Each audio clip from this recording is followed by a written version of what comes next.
c'est Marivaux, ou Pierre pour les intimes. Je suis rentrée de ma balade quotidienne pour boire une tasse de thé quand ma femme m'a dit « Alors, chérie, ça avance ta nouvelle pièce ?» Je lui ai dit que j'ai presque fini ma nouvelle pièce, mais en réalité, je n'ai que le prix. 15 sous pour les parterres et 10 livres pour les loges et l'installation sur scène. Alors j'ai répondu « Oui, je vais travailler sur la fin maintenant. » Je suis allée dans mon bureau et j'ai sorti ma plume. Je dois faire une comédie. Je fais toujours des comédies. J'ai pensé à toutes les comédies qui ont déjà été écrites au siècle des Lumières. L'avare, le bourgeois gentilhomme, les fourberies de Scapin. Faut que je fasse mieux. En ce moment, les gens en ont marre de la tragédie. Comme Louis XIV est mort en 1715, on peut enfin souffler. Et les théâtres, ça a permis aux riches de souffler. J'ai écrit un titre.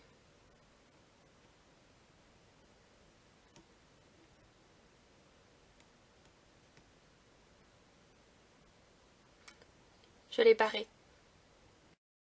Il me fallait quelque chose qui plaise aux spectateurs. Même si j'étais blindée de naissance, je voulais plus d'argent. Je me suis dit que je trouverais plus d'inspiration dehors, alors je suis sortie. Et là, Eureka, un esclave.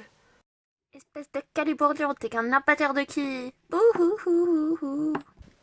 Je me suis dit que c'était pas très gentil. Puis, j'ai eu une idée. C'était le siècle des Lumières. Les gens commençaient à vouloir réfléchir. Et comme les bourgeois et nobles voulaient réfléchir, ils voulaient des pièces philosophiques. Ma pièce allait être une comédie morale qui dénonçait l'esclavage. Je suis rentrée chez moi, je me suis allongée sur mon canapé et je me suis endormie. Et là, j'ai fait un rêve. C'était sur une île déserte. Il y avait 4 naufragés, un maître et son esclave et une maîtresse et son esclave. Les maîtres maltraitaient leurs esclaves en les frappant et les insultant.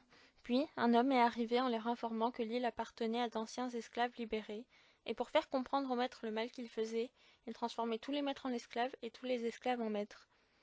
Les esclaves s'amusaient à faire du mal à leurs maîtres en les insultant et en les frappant, mais ils ont appris la générosité et ont décidé de rendre la liberté à leurs maîtres et de redevenir esclaves, et ainsi ils sont retournés dans leur pays, la Grèce. Je me suis réveillée. J'avais ma pièce.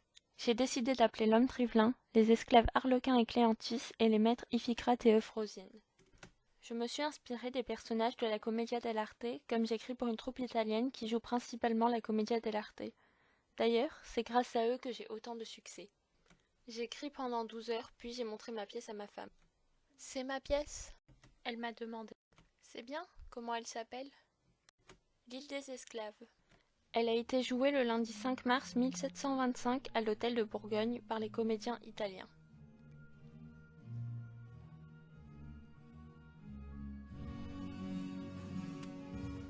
J'étais fière.